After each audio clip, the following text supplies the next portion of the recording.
একজন মানুষ, একজন শিল্পী, আর এক গভীর অনুভূতি।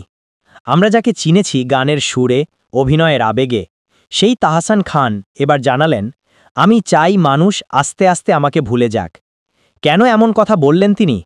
আজ আমরা জানব তার জীবনের আলো, অন্ধকার, সাফল্য, ব্যর্থতার লুকানো গল্প। তাহসান জন্মেছিলেন এক সাধারণ পরিবারে, কিন্তু তার স্বপ্ন ছিল অসাধারণ।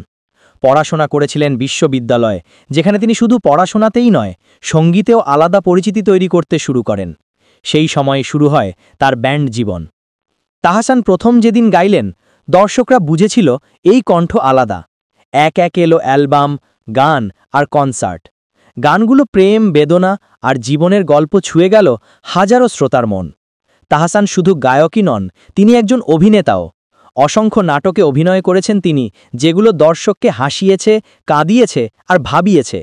শিল্পী হিসাবে তার বহুমুখী প্রতিভা তাকে আলাদা জায়গায় দাঁড় করিয়েছে। কিন্তু আলোচনার বাইরেও আছে অন্ধকার। ব্যক্তিজীবনের ভাঙন, সম্পর্কের টানাপড়েন তাকে একসময় আঘাত করেছে গভীরভাবে।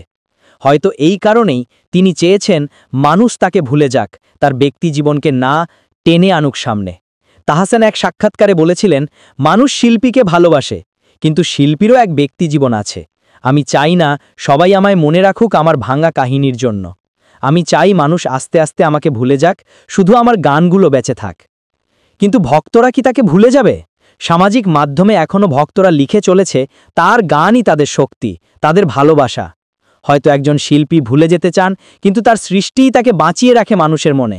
তাহসান হয়তো চান মানুষ তাকে ভুলে যাক, কিন্তু শিল্পী কখনোই পুরোপুরি হারিয়ে যান না। তার গান, তার অভিনয়, তার সৃষ্টি বেঁচে থাকে নতুন প্রজন্মের কাছে। হয়তো একদিন নাম ভুলে যাবে মানুষ, কিন্তু সুর রয়ে যাবে চিরকাল।